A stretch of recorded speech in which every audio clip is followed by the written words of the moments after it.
Party ने गौरव वल्लभ को हैसियत से ज्यादा दिया था। दो जगह से चुनाव लड़ाया, तब गौरव वल्लभ ने पार्टी क्यों नहीं छोड़ी? तब पार्टी की नीतियों की क्यों आलोचना नहीं की?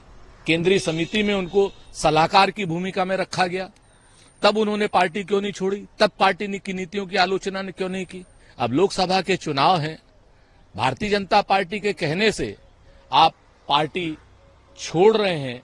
भारतीय जनता पार्टी से आपकी डील क्या हुई है, आपको ये भी राष्ट्र को बताना होगा और राष्ट्र से क्षमा भी मांगनी होगी, कांग्रेस से भी क्षमा मांगनी होगी कि आपको इतनी जल्दी पार्टी ने इतने बड़े बड़े पदों से नवाजा और आप इसके बाद छोड़ करके जा रहे हैं। आपके छोड़ने से पार्टी मजबूत होगी। गौरव वल्लभ जैसे जो स्वार्थी नेता हैं, उन नेताओं का कांग्रेस पार्टी में कोई स्थान नहीं है। सर, समय नहीं है, अभी बाकी नेता उनके जेल में हैं। उन्होंने ये भी कहा कि जेल के ताले टूटेंगे, हमारे सारे नेता छूटेंगे। देखिए, इंडिया ब्लॉक पूरी तरीके से लोकतंत्र को बचाने के लिए, संविधान को बचाने के लिए अपनी लड़ाई सड़क से लेकर के और संसद तक लड़ रहा है। आम चुनाव में भी लड़ रहा है, समाज में भी लड़ रहा है। और जिस तरीके से जांच एजेंसियों का दुरुपयोग करके भारतीय जनता पार्टी ने विपक्ष के नेताओं को, चाहे हेमंत सोरेन हो, चाहे अरविंद केजरीवाल हो और चाहे अन्य नेता हो, डिटेन कर रखा है, बंद कर रखा है, इसके खिलाफ एक बड़ी लड़ाई इंडिया गठबंधन संयुक्त रूप से लड़ रहा है और आने वाले समय में भी संविधान और लोकतंत्र को बचाने के लिए ये लड़ाई लड़ेगा। भारतीय जनता पार्टी को हराएगा, उनके खतरनाक मंसूबों को, जो संविधान चेंज करने वाले हैं, उनको परास्त करेगा। मुफ्ती के बीच कुछ बात नहीं बन रही है सीट शेयरिंग को लेकर और महबूबा मुफ्ती ने कहा कि वो अपने कैंडिडेट अनाउंस करेगा।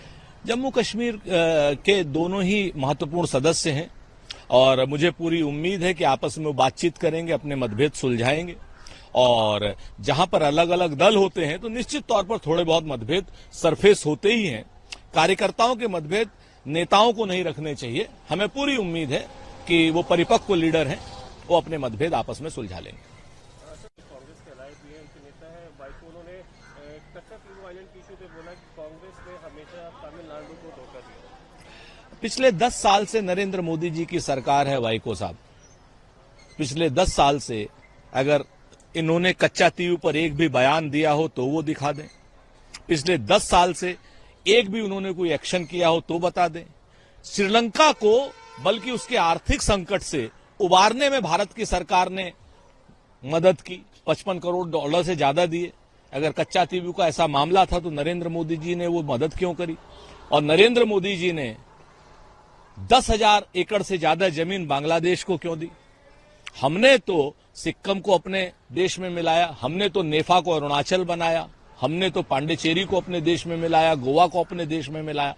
नरेंद्र मोदी जी ने तो 4000 किलोमीटर की अपनी भूमि ही चीन के कब्जे में कर दी उनके शासन में। इस पर भी वाइको जी को कुछ बोलना चाहिए। और कच्चा तीवू आइलैंड जैसे जो सरकारी समझौते हुए हैं, उस पर चर्चा अगर आप करेंगे तो बहुत सी बातें ऐसी होंगी जो राजनीति के लिए, देश के लिए और लोकतंत्र के लिए स्वस्थ नहीं है।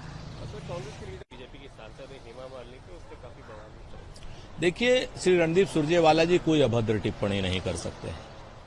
आप उनके पूरे बयान को सुनिए। रणदीप सुरजेवाला जी बहुत सुलझे हुए व्यक्ति हैं, वो उनके अभद्र टिप्पणी हो ही नहीं सकती, नंबर 1। और अभद्र टिप्पणियों के मामले में तो हमारे प्रधानमंत्री जी सिरमौर हैं, जो कभी 52 करोड़ की गर्लफ्रेंड कहते हैं, कभी कांग्रेस की विधवा कहते हैं, कभी विदेशी गायें, विदेशी जर्सी गायें, विदेशी बछड़ा कहते हैं, कभी दीदी ओ दीदी कहते हैं, कभी किसी को सुरपणखा कहते हैं। प्रधानमंत्री जी अपने वक्तव्यों पर माफी मांगे, उसके बाद कोई भी बात हो।